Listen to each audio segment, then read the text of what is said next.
તો હવે સમાચારમાં વાત કરીએ આપણે દ્વારકાની. તો દેવભૂમિ દ્વારકામાં આમ આદમી પાર્ટીના નેતા ઈસુદાન ગઢવીએ પ્રેસ કોન્ફરન્સ યોજી જિલ્લામાં ઓછા વરસાદના કારણે સર્જાયેલી સ્થિતિ અંગે ચિંતા વ્યક્ત કરી હતી. ઈસુદાન ગઢવીએ જણાવ્યું કે 10 થી વધુ ગામોની મુલાકાત દરમિયાન ખેડૂતોની ગંભીર સમસ્યાઓ સામે આવી છે, જેમાં વરસાદના અભાવે પાક નિષ્ફળ જવાની ભીતિ સર્જાઈ છે અને જેના કારણે જિલ્લાને તાત્કાલિક દુષ્કાળગ્રસ્ત જાહેર કરવાની જરૂર છે.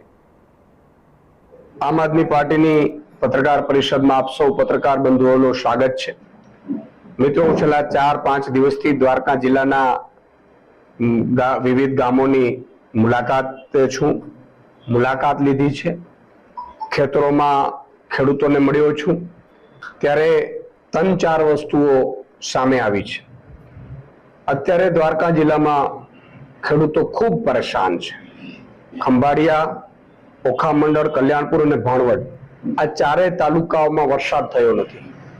તમે જુઓ, જે રીતે સરકારી આંકડા છે એ પ્રમાણે ઓખા મંડળમાં માત્ર 15 મીમી વરસાદ છે, જ્યારે ખંભાળિયામાં 90 મીમી, કલ્યાણપુરમાં 31 મીમી અને ભાણવડમાં 74 મીમીની આસપાસ છે. એટલે ખેડૂતોના ખેતરોમાં જઈને પણ મેં ચેક કર્યું છે કે દુષ્કાળગ્રસ્ત જ્યારે જાહેર કરવાનું હોય ત્યારે એના નોર્મ્સ પ્રમાણે એક તો વરસાદ ઓછો હોવો જોઈએ, સાથે સાથે પાકને નુકસાન હોવું જોઈએ અને જમીનમાં ભેજ ઓછો હોય. આના સહિત કેટલીક બાબતો જે દુષ્કાળગ્રસ્ત જાહેર કરવા માટેના નોર્મ્સ હોય છે સરકારના, એ પ્રમાણે મેં ભાણવડ તાલુકામાં, કલ્યાણપુર તાલુકાના કેટલાક ગામોમાં, ખંભાળિયા તાલુકાના ગામોમાં, આ બધામાં મેં જાતે વિઝિટ કરી અને જોયું છે કે 4 થી 6% માત્ર વરસાદ થયું છે. સાથે સાથે કેટલોય પાક ઉગી નથી શક્યો. લગભગ 25% જ બિયારણ ઉગ્યું છે. અત્યારે પાણીની ખૂબ ખેંચ છે, એટલે ખેડૂતો માટે અત્યારે ખૂબ દયનીય પરિસ્થિતિ છે. ભેજનું પ્રમાણ જમીનમાં અત્યારે બિલકુલ નથી, એટલે હવે અઠવાડિયું પણ પાક ખમી શકે એવી સ્થિતિમાં નથી. એમાં કપાસ હોય, મગફળી હોય સહિતના વિવિધ પાકો છે અને ખૂબ નુકસાન થયું છે. ત્યારે ખેડૂતોને પણ ઘણા ગામોમાં, લગભગ 10 ગામોની મુલાકાત મેં લીધી છે. અમારી સાથે અમારા જિલ્લા પ્રમુખ રામજીભાઈ પરમાર પણ હતા અને ખેડૂતો પણ આજે રામજીભાઈ પરમાર અને આગેવાનીમાં ખેડૂતો ભેગા થયા હતા અને ખેડૂતોએ પણ માંગ કરી છે. જ્યારે અમે પણ 4 માંગો અત્યારે હું કરી રહ્યો છું માનનીય મુખ્યમંત્રીશ્રી, માનનીય કૃષિ મંત્રીશ્રીને, કે નોર્મ્સ પ્રમાણે દ્વારકા જિલ્લાને દુષ્કાળગ્રસ્ત તુરંત જાહેર કરવામાં આવે.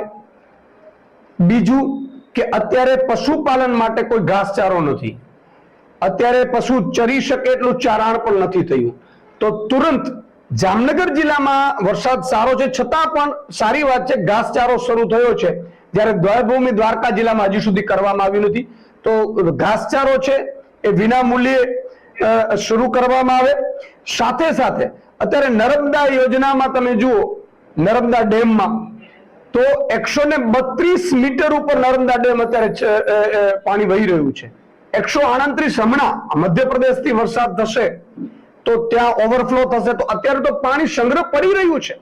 તો તુરંત નર્મદાનું પાણી સૌની યોજના મારફતે, અને સૌની યોજનાનું પાણી સૌ વિવિધ જે ડેમો છે એમાં કેટલાક ડેમો છે, સાની ડેમ છે, ઘી ડેમ છે, વર્તુ 2 ડેમ છે, ગઢકી ડેમ છે, સેડાભારતી ડેમ છે, વેરાડી 1 અને 2 ડેમ છે, કલોનાર સિંચાઈ યોજના છે, સિંહણ નાની સિંચાઈ યોજના છે, સહિતની તમામ જે નાની નાની સિંચાઈ યોજનાની ડેમો છે એમાં સૌની યોજનાનો પાણી 24 કલાકની અંદર છોડવામાં આવે એવી અમારી માંગ છે.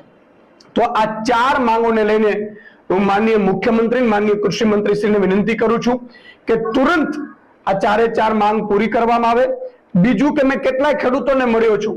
ખેડૂતોમાં અત્યારે, કારણ કે બિયારણ છે એ લગભગ ફેલ થઈ ગયું છે, એને હવે ઉપજ આવશે એવું લાગતું પણ નથી, તો બેંકોના દેવા પણ ખેડૂતોના માફ થાય એવી અમારી માંગ છે. કારણ કે અત્યારે ખેડૂતો, દેવભૂમિ દ્વારકાના ખેડૂતો ખૂબ ચિંતાતુર છે. ખૂબ અત્યારે એ દેવભૂમિ દ્વારકા ઉપર મોટું આભ તૂટી પડ્યું છે એવું સમજો ખેડૂતો ઉપર, એટલી સ્થિતિ અત્યારે ખરાબ થઈ ચૂકી છે.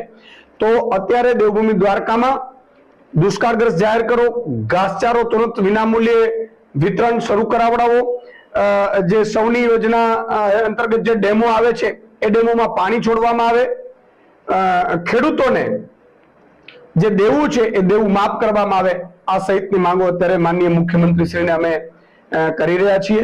અને પાંજરાપોળોમાં પણ અત્યારે હાલત ખૂબ ખરાબ છે. અત્યારે જે ગામોમાં પાંજરાપોળો છે અથવા તો ગાયો છે એની હાલત દયનીય છે.